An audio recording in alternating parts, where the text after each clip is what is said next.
Well, hey, what's up, guys? Happy Saturday to you. I don't know about where you are or about what part of the country you're in, but here in New York City this week, fall has arrived. And actually, today, I think the high is like something like 63, 64 degrees.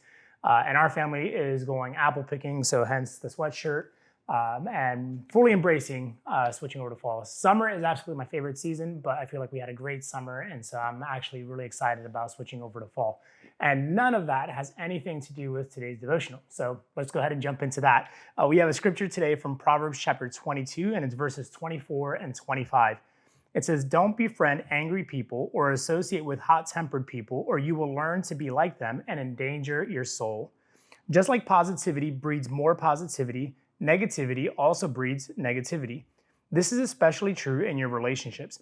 If you surround yourself with negative Nancys and Debbie Downers, you will inevitably find yourself becoming just like them." But this proverb takes it a step further and warns your association with a negative person doesn't simply cause you to become negative, but it also puts you at risk of compromising your own soul. That is as grave of a warning as you could receive. As followers of Christ, we are called to love and to serve all people.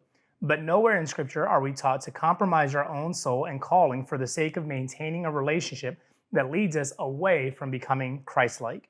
The moment you find yourself in a relationship with another person that leads you away from Christ ought to become the moment you place clear boundaries around yourself and that relationship because your soul is dependent upon it.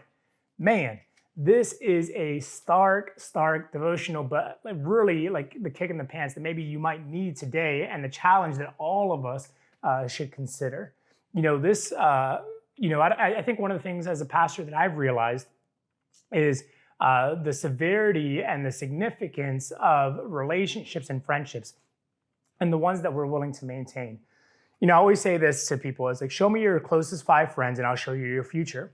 In other words, who you associate with, the closest friends that you have are often going to dictate and strongly influence who you become and what you experience. And so when we surround ourselves with people, or if we allow ourselves to continue to maintain close relationships with people who are negative, with people who are cynical, again, the proverb says this: don't befriend angry people or associate with hot-tempered people. And so, yes, anger, and it's not just about are they angry, but it's are they bitter? Are they rude? Are they harsh? Are they cynical? Are they the type of person that tears down instead of builds up? When you think about it in that lens and you say, I surround myself with that, the writer of this proverb said, listen, it's going to endanger your soul. Now that's really stark. And that's, as the devotion says, as grave a warning as you could receive. And so I think it's all the more reason why we should be aware of our relationships. And I love what this devotion says. As followers of Christ, we are called to love and to serve all people, but nowhere in Scripture are we taught to compromise our own soul and calling for the sake of maintaining a relationship that leads us away from becoming Christ-like. Now, again, I totally get the wrestle with this because as a pastor, as a husband, as a friend, as a sibling, as a son, there are so many different relationships that I have in my life and that I carry and that I maintain and manage and invest in. But there are certain relationships, I think we talked about this back in July during our friendship theme, but the importance of placing healthy boundaries around the relationships that are actually going to pull you away and keep you from becoming Christ-like. And so I've had to learn, it doesn't matter if it's a family member, it doesn't matter if it's a friend, it doesn't matter if it's, someone who's part of my church. I've had to learn how to really, assess the relationships and then say, okay, God, what is my role and my responsibility in this person's life?